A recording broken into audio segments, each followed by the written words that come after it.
പ്രായമാണ് മുട്ട് തേയ്മാനത്തിൻ്റെ ഏറ്റവും വലിയ കാരണം. എന്തൊക്കെയാണ് മുട്ട് തേയ്മാനത്തിൻ്റെ ലക്ഷണങ്ങൾ?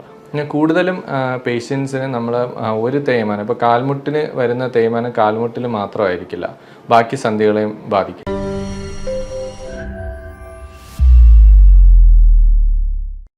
നമസ്കാരം, എൻ്റെ പേര് ഡോക്ടർ പ്രശാന്ത് JS. ഞാൻ കോഴിക്കോട് ഫാത്തിമ ഹോസ്പിറ്റലിലെ consultant trauma replacement and arthroscopy സർജനാണ്. ഞാൻ ഇന്നിവിടെ സംസാരിക്കാൻ പോകുന്ന വിഷയം മുട്ടുവേദനയും അതിൻ്റെ പരിഹാര മാർഗങ്ങളും. മുട്ടുവേദന നമ്മുടെ ശരീരത്തിലെ ഒരു വലിയ സന്ധിയാണ്. തുടയെല്ലും താഴത്തെ കാലിലെ എല്ലും ചേർന്നുണ്ടാവുന്ന ഒരു സന്ധി.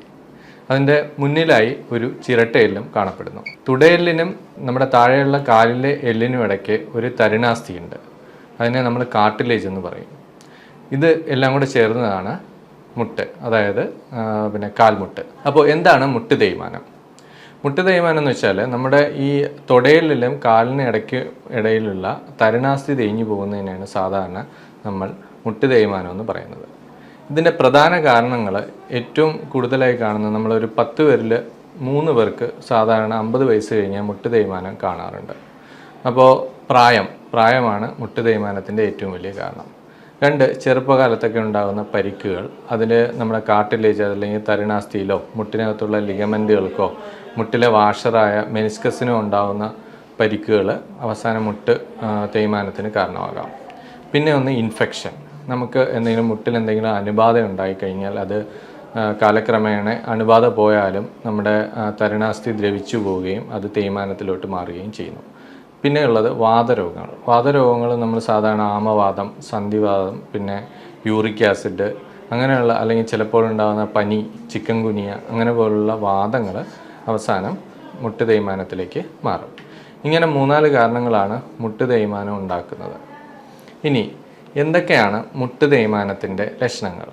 സാധാരണ എൻ്റെ OPയിൽ വരുന്ന രോഗികൾ ഞാൻ 3ആയിട്ട് തിരിക്കാറുണ്ട്. ഒന്ന്, അതായത് തുടക്കത്തിലുള്ള തേയ്മാനങ്ങൾ.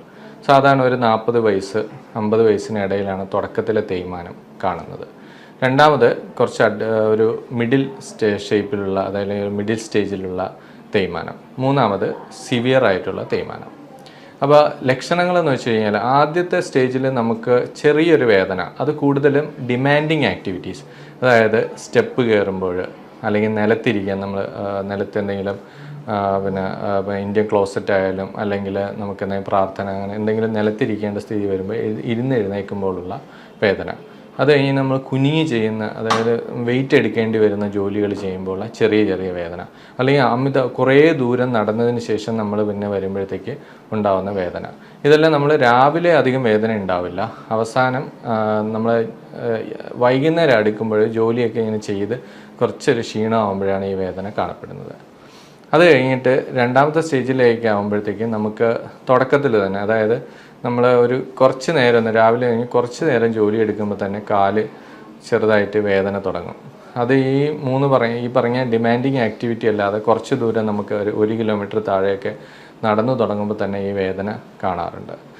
അവസാനത്തെ സ്റ്റേജിൽ നമുക്ക് തീരെ നടക്കാൻ പറ്റാത്ത ഒരു സ്റ്റേജ്, നമ്മൾ നടക്കാൻ പറ്റാതെ വരിക, മുട്ട് വളയുക, തീരെ നമുക്ക് സ്റ്റെപ്പ് കയറാൻ പറ്റാതെ വരിക, നിലത്തിരിക്കാൻ പറ്റാതെ വരിക, കയറ്റം കയറാൻ പറ്റാതെ വരിക. ഈ സ്റ്റേജിൽ അവസാനമായി നമ്മൾ വീൽ ചെയറിലേക്ക് പോകുന്ന ഒരവസ്ഥ. അപ്പോൾ ഇതൊക്കെയാണ് നമ്മളെ ലക്ഷണങ്ങൾ. പിന്നെ കൂടുതലും പേഷ്യൻസിന് നമ്മൾ ഒരു തേയ്മാനം, ഇപ്പോൾ കാൽമുട്ടിന് വരുന്ന തേയ്മാനം കാൽമുട്ടിൽ മാത്രമായിരിക്കില്ല, ബാക്കി സന്ധികളെയും ബാധിക്കും. ചില പേഷ്യൻസിന് നട്ടെല്ലിന് തേയ്മാനം ഉണ്ടായിട്ട് നമുക്ക് കാലിലോട്ട് അതിൻ്റെ തരിപ്പും വേദനയൊക്കെ വന്നു കഴിഞ്ഞാൽ അത് ഡിസ്ക് തേയ്മാനം. പിന്നെ നട്ടെല്ലിനെ ബാധിക്കുന്ന ചില വാദങ്ങൾ, ഞാൻ നേരത്തെ സൂചിപ്പിച്ചതുപോലെ സന്ധിവാദം, ആമവാദം, ഇതൊക്കെ നട്ടെല്ലിനെയും ബാധിക്കാം. പിന്നെ ഉണ്ടാകുന്ന ഒരു തേയ്മാനമാണ് കഴുത്ത് തേയ്മാനം. നമ്മളെന്തെങ്കിലും കുറേ നേരം ജോലി ചെയ്യുകയോ, ഇപ്പോൾ കൂടുതലിപ്പം നമ്മൾ ഈ ഓൺലൈൻ ക്ലാസ്സുകൾ ഒക്കെ ഒരുപാട് അറ്റൻഡ് ചെയ്യുന്നവർക്ക് കഴുത്ത് തേയ്മാനം കാണുന്നുണ്ട്.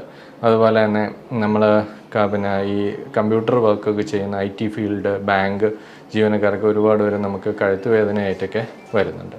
പിന്നെ നമ്മൾ ഇടുപ്പ് വേദനയും നമ്മളിപ്പം കൂടുതൽ ഇപ്പോൾ ഈ കൊറോണയ്ക്ക് ശേഷം അല്ലെങ്കിൽ നമ്മൾ വാക്സിൻ അസോസിയേറ്റഡ് ആയിട്ട് ചെറിയ ജോയിൻറ്റ് ആർത്രാൾജി, അതായത് ജോയിൻറ്റിൽ ചെറിയ നീര്, വേദന, ഒക്കെ ഇപ്പോൾ കാണുന്നുണ്ട്. അതുപോലെ തന്നെ നമ്മളെ ഹിപ്പിൻ്റെ ബോണിലോട്ടുള്ള രക്തോട്ടം കുറഞ്ഞിട്ടുള്ള ഏവിയൻ, അതായത് വാസ്കുലർ നെക്രോസിസ് കാണുന്നുണ്ട്. അങ്ങനെ പല രോഗങ്ങളും ഇപ്പം മുട്ടുവേദനയോട് അനുബന്ധിച്ച് കാണുന്നുണ്ട്. പിന്നെ നമ്മൾ ശ്രദ്ധിക്കേണ്ട കാര്യം, ചില ആൾക്കാർക്ക് ഇടുപ്പല് വേദനയുടെ തുടക്കം മുട്ടിലായിരിക്കും. അങ്ങനെ ചില കേസുകൾ കാണുന്നുണ്ട്. പിന്നെ മുട്ടുവേദനയും അതേപോലെ തന്നെ ഡിസ്കിലെ വേദന രണ്ടും അസോസിയേറ്റ് ചെയ്തും കാണാറുണ്ട്. ഇത് നമ്മുടെ തുടയെല്ലാണ്. ഇതാണ് നമ്മുടെ കാലിലെ എല്ല്. കാലിൽ നമുക്ക് രണ്ട് അസ്ഥികളുണ്ട്. അത് ജോയിൻ്റ് ഉണ്ടാക്കുന്ന ഒരു അസ്ഥി ടിബിയ എന്ന് പറയും, തുടയെല്ല് ഫീമർ എന്ന് പറയും. പിന്നെ ഉള്ളത് ചിരട്ടയെല്ലാണ്, ചിരട്ടയെല്ല്. ഇത് മൂന്നും കൂടെ ചേർന്നിട്ടാണ് ജോയിൻ്റ് ഉണ്ടാവുന്നത്. അതിൽ ഒരു ക്യാപ്പ് പോലെ കാണപ്പെടുന്ന ഭാഗമാണ് തരുണാസ്ഥി. നമ്മളെ ചെവിയിലേക്ക് പോലുള്ള അസ്ഥി പോലെ ഒരു തരുണാസ്ഥി കാണപ്പെടുന്നുണ്ട്. അത് കഴിഞ്ഞിട്ട് കാണുന്ന ലിഗമെന്റ്, നമ്മൾ ഉള്ളിൽ സൂക്ഷിച്ച് നോക്കിയാൽ അറിയാം, ലിഗമെൻറ്റുകൾ കാണുന്നുണ്ട്, സൈഡിൽ ലിഗമെൻറ്റുകൾ കാണുന്നുണ്ട്, പിന്നെ കാണുന്ന വാഷർ. ഇത്രയാണ് നമ്മളൊരു സന്ധിയുടെ ഘടന എന്ന് പറയുന്നത്. അപ്പോൾ എന്താണ് തേയ്മാനം എന്ന് വെച്ച് കഴിഞ്ഞാൽ, ഈ തരുണാസ്ഥിയിൽ ചെറുതായിട്ട് തേയ്മാനം വന്ന് എല്ല് എക്സ്പോസ്ഡ് ആവും, അതായത് എല്ല് വെളിയിൽ വരും.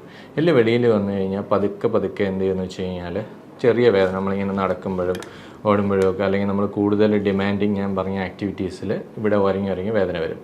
പിന്നെ വേറൊരു ഇതിൻ്റെ കൂടെ അസോസിയേറ്റ് ചെയ്ത് കാര്യം, കാലിന് ഉള്ളിലുണ്ടാകുന്ന ഉളുക്കുകൾ. ചില ആൾക്ക് നമ്മൾ സ്റ്റക്കായി നിന്ന് പോയി അല്ലെങ്കിൽ ഉളുക്കി നിന്ന് പോയി എന്നൊക്കെ പറയും. അതെന്താ കാരണം എന്ന് വെച്ച് കഴിഞ്ഞാൽ ഉള്ളൊരു വാഷറുണ്ട്, മെനിസ്കസ്. അത് പൊട്ടുമ്പോൾ പെട്ടെന്ന് ചില പൊസിഷനിൽ വരുമ്പോഴത്തേക്ക് കാല് സ്റ്റക്കായി പോകാം. സെക്കൻഡ് സ്റ്റേജിലാണ് അത് അങ്ങനെ വരുന്നത്. പിന്നെയുള്ള തേർഡ് സ്റ്റേജിലാകുമ്പോഴത്തേക്ക് ഈ തരുണാസ്ഥി പൂർണ്ണമായും തേഞ്ഞു പോവുകയും അത് ഒരു വശത്തേക്ക് ചരിഞ്ഞ് കാല് വളയുന്ന ഒരവസ്ഥയിലേക്ക് മാറുകയും ചെയ്യുന്നുണ്ട്. അപ്പോൾ ഇതൊക്കെയാണ് നമുക്ക് മുട്ടിൻ്റെ ഘടന, അല്ലെങ്കിൽ എന്തൊക്കെ ലക്ഷണങ്ങളാണ് മുട്ടുവേദനയെ സംബന്ധിച്ച് വരുന്നത് എന്നൊക്കെ. ഇനി എങ്ങനെയാണ് നമ്മൾ ഒരു രോഗി നമ്മുടെ ഒ പിയിലേക്ക് മുട്ടുവേദനയായിട്ട് വന്നു കഴിഞ്ഞാൽ എങ്ങനെയാണ് നമ്മളവരെ ചികിത്സിക്കുന്നത്, എന്തൊക്കെയാണ് നമ്മൾ അവരെ പരിശോധിച്ച് നോക്കുന്നത്, എന്തൊക്കെ എക്സ്റേ എടുക്കേണ്ടതുണ്ട്, എന്തൊക്കെ ബ്ലഡ് എന്തിനാണ് പരിശോധിക്കേണ്ടത് എന്നൊക്കെ നമുക്ക് നോക്കാം.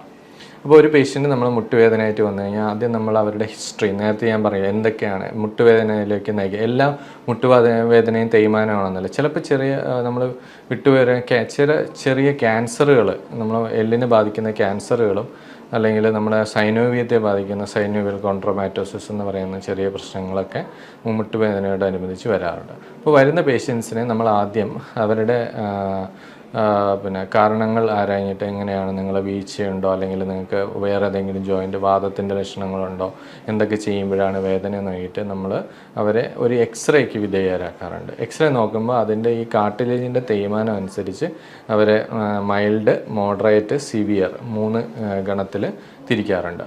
പിന്നെ നമ്മൾ നോക്കുകയെന്ന് വെച്ച് കഴിഞ്ഞാൽ ഈ പറയുന്ന കണക്ക് ഈ വാദസംബന്ധമായ യൂറിക് ആസിഡ് അല്ലെങ്കിൽ ആമവാദത്തിൻ്റെ ടെസ്റ്റുകൾ, അല്ലെങ്കിൽ നമ്മൾ ചില തൈറോയിഡ്, അങ്ങനെയുള്ള കുറച്ച് ടെസ്റ്റുകളുണ്ട്, അതിന് വിധേയമാക്കും.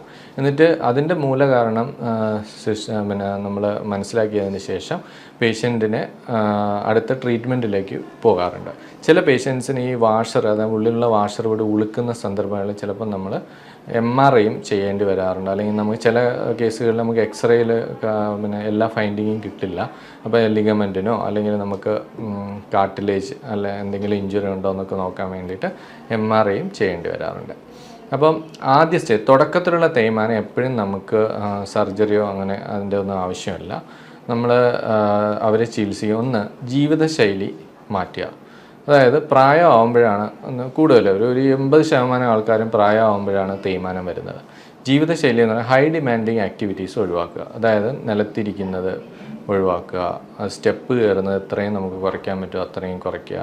അതേപോലെ തന്നെ കുനിങ്ങി ചെയ്യുന്ന ജോലിയൊക്കെ ചെയ്യുമ്പോൾ നമ്മുടെ വെയ്റ്റിൻ്റെ 5 ഇരട്ടി വെയിറ്റ് മുട്ടിനും 6 ഇരട്ടി വെയിറ്റിന് ഊരയ്ക്കും വരും. അപ്പം അങ്ങനെയുള്ള കാര്യങ്ങൾ നമുക്ക് എത്രയും കുറച്ച് വയ്ക്കാൻ പറ്റുമോ അത്രയും കുറച്ച് വയ്ക്കുക. 2, ശരീരഭാരം കുറയ്ക്കുക. നമ്മളെന്തെങ്കിലും ചെറിയ എക്സസൈസുകളും പിന്നെ നമ്മുടെ ഡയറ്റ്, നമ്മൾ ഒരുപാട് ഓയിലി ആയിട്ടുള്ളതും അന്നജം അടങ്ങിയതും ഫാറ്റി ഫുഡൊക്കെ ഒഴിവാക്കി, ജങ്ക് ഫുഡൊക്കെ ഒഴിവാക്കി നമ്മളെ വെയിറ്റ് കുറച്ച് വയ്ക്കുക എന്നാണ് രണ്ടാമത്തെ കാര്യം. 3, മരുന്നുകൾ. നമ്മൾ ഈ മുട്ടുവേദന എപ്പോഴും ഇങ്ങനെ മഴ പോലെ വന്നു പോകുന്നത്. ആദ്യത്തെ തുടക്ക സ്റ്റേജിൽ കുറച്ച് നാൾ നമ്മൾ സ്ട്രെയിൻ ചെയ്യുമ്പോൾ വേദന ഉണ്ടാവും, റെസ്റ്റ് എടുക്കുമ്പോൾ കുറയും, പിന്നെയും സ്ട്രെയിൻ ചെയ്യുമ്പോൾ, അങ്ങനെ അതിൻ്റെ ഇൻ്റർവെൽ ഇങ്ങനെ കുറഞ്ഞു വന്നിട്ടാണ് നമ്മളതൊരു നിരന്തരമായ വേദനയായി മാറുന്നത്. അപ്പം ആ സമയത്ത് നമ്മൾ മരുന്നുകൾ ആവശ്യം, നമുക്ക് വേദന സംഹാരികൾ ഡോക്ടർ നിർദ്ദേശിക്കുന്ന പ്രകാരം കഴിക്കുക. ചിലപ്പോൾ യൂറിക് ആസിഡ് അങ്ങനെ വാദത്തിൻ്റെ മരുന്നുകളൊക്കെ കുറച്ച് കഴിക്കേണ്ടി വരും. പിന്നെ ഏറ്റവും പ്രധാനമായിട്ടുള്ള ഒരു കാര്യം എന്ന് പറഞ്ഞാൽ എക്സസൈസ് എന്ന് പറഞ്ഞു കഴിഞ്ഞാൽ നമ്മൾ സാധാരണയായ ഒരു ഇതെന്ന് വെച്ചാൽ നമ്മുടെ വെയിറ്റിൻ്റെ ഏകദേശം 60 മുതൽ 70% വെയിറ്റും എല്ല് കൂടെയാണ് പോകുന്നത്. നമുക്കൊരു ശരീരഭാരത്തിൻ്റെ നമുക്കിപ്പോൾ സന്ധികളിലൂടെ താഴോട്ട് ഭൂമിയിലോട്ട് പോകുമ്പോൾ എല്ലിൽ കൂടെയാണ് പോകുന്നത്. ബാക്കിയുള്ള 30% വെയിറ്റ് ബിയറിങ്ങും മസിലുകളാണ് ചെയ്യുന്നത്.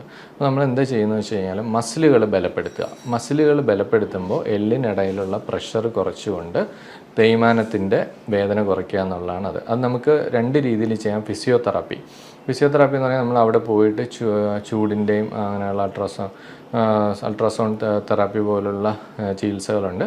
അത് കഴിഞ്ഞ് ചുറ്റുമുള്ള കോർട്ടിസെപ്സ്, ഹാംസ്ട്രിങ് പോലുള്ള മസിലുകൾ ബലപ്പെടുത്താൻ വേണ്ടിയിട്ടുള്ള എക്സസൈസുകളും ചെയ്യുക. ഇങ്ങനെ ഒരു ഘട്ടം ചിട്ടയായി ഇത് ചെയ്യുന്നവർക്ക് ചിലപ്പോൾ നമുക്ക് പിന്നെ മരുന്നുകൾ പോലും ഇല്ലാതെ കൊണ്ടുപോകാറുണ്ട്. പിന്നെ നമ്മൾ കഴിക്കുന്ന ഒരു സാധനം എന്ന് വെച്ചാൽ തരുണാസ്ഥി ഉണ്ടായ ഒരാളെ ഗ്ലൂക്കോസമിനോ ഗ്ലൈക്കാൻസ് എന്ന് പറയുന്ന കുറച്ച് മരുന്നുകൾ നമ്മൾ കഴിക്കാറുണ്ട്. പിന്നെ സ്ത്രീകളിലും ഒക്കെ കൂടുതലും കാൽഷ്യം ഡെഫിഷ്യൻസി, കാൽഷ്യം കുറവുള്ള അസ്ഥിബലക്ഷയവും തേയ്മാനത്തിന് ആക്കം കൂട്ടുന്ന ഒരു വസ്തുതയാണ്. അപ്പോൾ കാൽഷ്യം ടാബ്ലറ്റുകളും നമ്മൾ ഡോക്ടറുടെ നിർദ്ദേശപ്രകാരം കഴിക്കേണ്ടി വരും. ഇനി നമുക്കിപ്പോൾ തേയ്മാനത്തിന് തീരെ നമുക്ക് നടക്കാൻ പറ്റാത്ത ഒരു അവസ്ഥ വരിക, അല്ലെങ്കിൽ കാൽമുട്ട് അമിതമായിട്ട് വളഞ്ഞു പോവുക, അല്ലെങ്കിൽ നമ്മൾ ഡെയിലി ആക്ടിവിറ്റീസ് നമുക്ക് നമ്മുടെ സ്വന്തം കാര്യങ്ങൾ ചെയ്യാനുള്ള ബുദ്ധിമുട്ട് കൂടി വരിക, അല്ലെങ്കിൽ നമുക്ക് പിന്നെ വേദന റെസ്റ്റ് എടുക്കുമ്പോൾ പോലും വേദന വരിക എന്നുള്ള അവസ്ഥയിൽ നമുക്ക് എന്ത് മരുന്ന് തന്നാലും അല്ലെങ്കിൽ നമ്മൾ എക്സസൈസുകളൊന്നും ചെയ്യാൻ പറ്റാത്ത ഒരവസ്ഥയിലേക്ക് മാറും. ആ സമയത്താണ് നമ്മൾ സർജറിയെക്കുറിച്ച് ആലോചിക്കുക. അപ്പം മുട്ടുമാറ്റിവയ്ക്കൽ ശസ്ത്രക്രിയ എന്ന് പറഞ്ഞാൽ നമുക്കിപ്പോൾ ഒരുപാട് പിന്നെ കിംവദന്തികളും അല്ലെങ്കിൽ ഒരുപാട് പേഷ്യൻസിനെ അയ്യോ മുട്ട് മുഴുവനായിട്ട് അങ്ങ് മുറിച്ച് കളയുമോ എന്നൊക്കെ ചില പേഷ്യൻസ് വന്ന് നമ്മുടെ അടുത്ത് ചോദിക്കാറുണ്ട്. അങ്ങനെയല്ല, തരുണാസ്ഥി ഈ ഭാഗമാണ് നമുക്ക് തേഞ്ഞു പോയതിന് ശേഷമാണ് ഈ എല്ലുകൾ ഉരസിയിട്ടാണ് വേദന ഉണ്ടാവുക. അപ്പോൾ നമുക്കിവിടെ ഒരു പ്രൊട്ടക്ഷനായിട്ടുള്ള ഒരു കവചം വെച്ച് കൊടുക്കുന്നു. അതാണ് മുട്ടുമാറ്റിവയ്ക്കൽ ശസ്ത്രക്രിയ എന്ന് പറയുന്നത്. അപ്പോൾ ഇത് നമ്മുടെ തുടയെല്ല്, ഇത് താഴത്തെ എല്ല്. അപ്പോൾ ഇതിന് മേലുള്ള തരുണാസ്ഥിക്ക് പകരം നമ്മളൊരു കൊബാൾട്ട് ക്രോമിയം പോലുള്ള മെറ്റൽ ഉപയോഗിക്കുന്നു. ഇവിടെ ഒരു പ്ലാസ്റ്റിക്കിൻ്റെ ഇൻസേർട്ട് ഉണ്ട്, പിന്നെ ഒരു മെറ്റൽ ടിബിയയ്ക്ക്. അപ്പോൾ ഒരു 3 മില്ലിമീറ്റർ മുതൽ 9 മില്ലിമീറ്റർ ഉള്ള ഒരു ഭാഗം മുറിച്ച് കളഞ്ഞതിന് ശേഷം അവിടെ നമ്മളിത് വെക്കുന്നു. ഇതാണ് ഈ ഓപ്പറേഷൻ. അതുപോലെ തന്നെ നമ്മുടെ ഓപ്പറേഷന് ശേഷം നമ്മുടെ സ്വന്തം കാര്യങ്ങൾ ചെയ്യാനും നമുക്ക് വേദനരഹിതമായി നടക്കാനും കഴിയും. അപ്പോൾ ഞാൻ നേരത്തെ പറഞ്ഞ സങ്കീർണമായ വേദനകളുള്ള ഒരവസ്ഥയിൽ എത്തിച്ചേരുമ്പോൾ നമ്മൾ മുട്ടുമാറ്റി വയ്ക്കും. അപ്പോൾ എന്താണ് നമ്മൾ ഇതിന് വേണ്ടിയുള്ള തയ്യാറെടുപ്പുകൾ? നമ്മളതൊരു വളരെയധികം പ്ലാൻഡ് ആയിട്ടുള്ള ഒരു ഓപ്പറേഷനാണ്, എമർജൻസി ആയിട്ടുള്ള ഒരു ഓപ്പറേഷനല്ല. അപ്പോൾ നമ്മളൊരു പേഷ്യൻ്റ് വന്നു കഴിഞ്ഞാൽ പേഷ്യൻറ്റിന് നമ്മൾ ആദ്യം തന്നെ കാർഡിയോളജി, മെഡിസിൻ, അതേപോലെ തന്നെ നമുക്ക് എവിടെയെങ്കിലും അണുബാധകളുണ്ടോ, അതിപ്പോൾ നമ്മൾ ENT ആയാലും യൂറോളജിയോ അല്ലെങ്കിൽ പിന്നെ ഡെൻ്റലോ എന്തെങ്കിലുമൊക്കെ അണുക്കൾ ബാധ ഉണ്ടെങ്കിൽ അതൊക്കെ ചോദിച്ചിറങ്ങിയിട്ട് അതിൻ്റെ അണുക്കൾ ബാധയെല്ലാം മാറ്റി നമ്മൾ കാർഡിയോളജിസ്റ്റിൻ്റെ ഒരു ഫിറ്റ്നസ് മേടിക്കും, മെഡിസിൻ ഫിറ്റ്നസ് മേടിക്കും, അനസ്തേഷ്യ ഡോക്ടറുടെ ഫിറ്റ്നസ്സൊക്കെ മേടിച്ചിട്ടാണ് പേഷ്യൻറ്റിനെ അഡ്മിറ്റ് ആക്കി കഴിഞ്ഞാൽ നമ്മൾ ഒരു ദിവസം സർജറി ചെയ്യുന്നു. പിറ്റേ ദിവസം തന്നെ നമുക്ക് ഇവിടെ നമ്മൾ ഫാത്തിമ ഹോസ്പിറ്റലിൽ ചെയ്യുന്ന സർജറി വേദന കുറഞ്ഞ ഒരു സർജറിയാണ്. അപ്പോൾ അത് നമുക്ക് പുറകിലൂടെ ട്യൂബിട്ട് കണ്ടിന്യൂസ് മെഡിസിൻ തന്നിട്ട് 2 ദിവസം തീരെ വേദന ഒരു 90-95% സർജറിയുടെ വേദന ഇല്ലാത്ത രീതിയിലുള്ള ഓപ്പറേഷനാണ് ഇവിടെ ചെയ്യുന്നത്. പിറ്റേ ദിവസം തന്നെ നമുക്ക് നടക്കാൻ പറ്റും. 3ാമത്തെ ദിവസം തൊട്ട് ബാത്റൂമിൽ പോവാം, നമുക്ക് ടോയ്ലറ്റ് ട്രെയിനിങ് കാര്യങ്ങളും തരും. 6ാമത്തെ ദിവസം നമ്മളിവിടെ നിന്ന് സ്റ്റെപ്പൊക്കെ ഇറക്കിയിട്ടാണ് പേഷ്യൻ്റ് ഡിസ്ചാർജ് ചെയ്യുന്നത്. പിന്നെ 2 പ്രാവശ്യം നിങ്ങൾ ഹോസ്പിറ്റലിൽ വരേണ്ടി വരും. 2ാമത്തെ പ്രാവശ്യം വരുമ്പോൾ നമ്മളൊരു 15 ദിവസം കഴിഞ്ഞതിന് ശേഷം സ്റ്റിച്ച് എടുക്കും. ഇതിനിടയ്ക്ക് ഫിസിയോതെറാപ്പി ഉണ്ട്, എക്സസൈസുകളുണ്ട്. അത് നമുക്ക് വീട്ടിൽ ചെയ്യാവുന്നതുകൊണ്ട് ഇവിടെ വരുമ്പോൾ ഇവിടെ വെച്ച് ചെയ്യാവുന്നതുണ്ട്. പിന്നെ വേറെ കുറേ സംശയങ്ങൾ, നമ്മൾ ഇതിലിടുന്ന പിന്നെ എത്ര നാൾ നിലനിൽക്കും എന്നൊക്കെയാണ്. സാധാരണ നമ്മളൊരു 10 മുതൽ 15 വർഷം, ചിലപ്പോൾ 20 വർഷം വരെ ചില പേഷ്യൻസിന് കിട്ടാറുണ്ട്. ഓരോരുത്തരെ ഉപയോഗം അനുസരിച്ചിരിക്കും. സാധാരണ നമ്മൾ ഉപയോഗിക്കുന്ന അമേരിക്കൻ, ജർമ്മൻ മെയ്ഡ് സാധനം, പിന്നെ ഇംഗ്ലണ്ട് അവിടെ നിന്നൊക്കെ വിദേശ നിർമ്മിതമായ ഇതാണ് നമ്മളിവിടെ മുട്ടുമാറ്റി വയ്ക്കാൻ വേണ്ടി ഉപയോഗിക്കുന്നത്. പിന്നെ അവസാന സ്റ്റേജിൽ നമ്മൾ 1 മാസം കഴിഞ്ഞതിന് ശേഷം ഇവരെ മുറിവെല്ലാം ഉണങ്ങി നല്ലോണം എക്സസൈസൊക്കെ ചെയ്ത് ഒരു 3 മാസം വരെ നമ്മൾ ഫോളോ അപ്പിന് വരാൻ പറയാറുണ്ട്. അത് കഴിഞ്ഞാൽ സ്വന്തം ജീവിതത്തിലേക്ക് തിരിച്ചു പോവാം. അപ്പോൾ ഇതാണ് മുട്ടുവേദനയെക്കുറിച്ച് എനിക്ക് പറയാനുള്ളത്. അപ്പോൾ നിങ്ങൾക്ക് എന്തെങ്കിലും സംശയങ്ങളുണ്ടെങ്കിൽ താഴെയുള്ള കമൻറ്റ് ബോക്സിൽ കമൻറ്റ് ചെയ്യുക. സമയമനുസരിച്ച് ഞാൻ അതിന് റിപ്ലൈ ചെയ്യുന്നതായിരിക്കും. ഇനി മറ്റൊരു വിഷയവുമായി അടുത്ത പ്രാവശ്യം കാണാം. നമസ്കാരം.